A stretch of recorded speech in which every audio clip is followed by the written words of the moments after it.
So you want to bribe a US politician? Sorry, that's against the rules. So let's break the rules. And if we're gonna break the rules, you need to know them. Bribery of a politician is illegal, or at least our legal system thinks it should be. There's 3 major court decisions that built up to the loophole we're going to use. Because a mistake was made along the way that legalized the bribery of any US politician. Now, in a perfect crime-ridden world, we could just give money directly to politicians in exchange for something. Quid pro quo. But our first court decision in 1976 prevents that. Buckley versus Vallejo. The Supreme Court rules that it is constitutional to limit donations to political campaigns. Because if you can't give $100,000 to a candidate, and you're limited to something like $3,000, that makes it very unlikely the candidate will do something for you. We've got senators accepting gold bars out here. Good luck bribing someone for $3,000. The limit also applies to political action committees, PACs, which take donations, then give the money to candidates. You, as of right now, can only donate $5,000 to a PAC per election cycle. But you're a millionaire, and you're looking to bribe someone. So 5K is just not going to cut it. 2010, Citizens United versus the FEC. The Supreme Court rules that as long as a corporation doesn't coordinate with candidates, there's no possibility of them corrupting candidates. That limiting the spending of a corporation to advocate for or against any political candidate is an infringement on free speech. The free speech of the corporation, of course. This overruled the 1990 Supreme Court decision that said it was constitutional to limit corporations' spending on elections, because if corporations could spend as much as they want to promote candidates, it would distort the political process.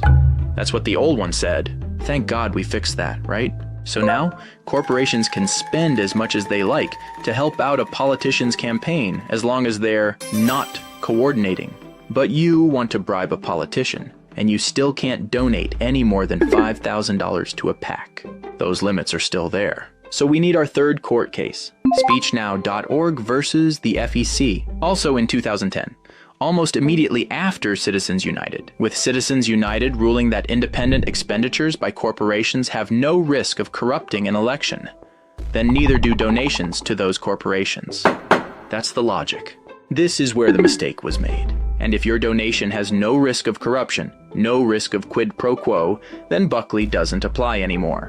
It's unconstitutional to stop you from donating as much money as you want to a corporation, and it's unconstitutional to stop a corporation from spending that money on their own. Important note, this wasn't a Supreme Court ruling. It never reached the Supreme Court because the Attorney General didn't think it would be important. So, if you set up a political action committee, but it doesn't coordinate with any campaign, any candidate, people can donate as much as they want. Those PACs are called super PACs. Try to pause here and figure out how you'd bribe a politician with these tools. Because now it's easy. All you need to do is promise that politician you'll donate $100,000, maybe $1 million. Just not to them. You'll donate it to the super PAC that's running ads to advocate for them. All they have to do in exchange is give you a favor once they're elected. You know, something for something. And because the courts have declared that this could never, ever possibly cause corruption, you're in the clear. That is how our elections function, and have been since 2010. Now, to any normal person, that's a clear mistake. Because that's corruption, what we've been doing is corruption. It's bribery. It's what the law intends to prevent. There's no functional difference if the money you donate is going to a PAC or to the campaign. As long as it helps the candidate, you can use that to influence them. Quid pro quo.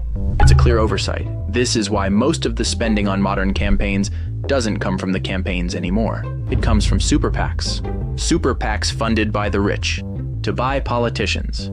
The solution is putting those donation limits back, and they can be, once the Supreme Court overrules the court that declared these limits unconstitutional. But until that mistake is fixed, this is your up-to-date guide on how to bribe a politician.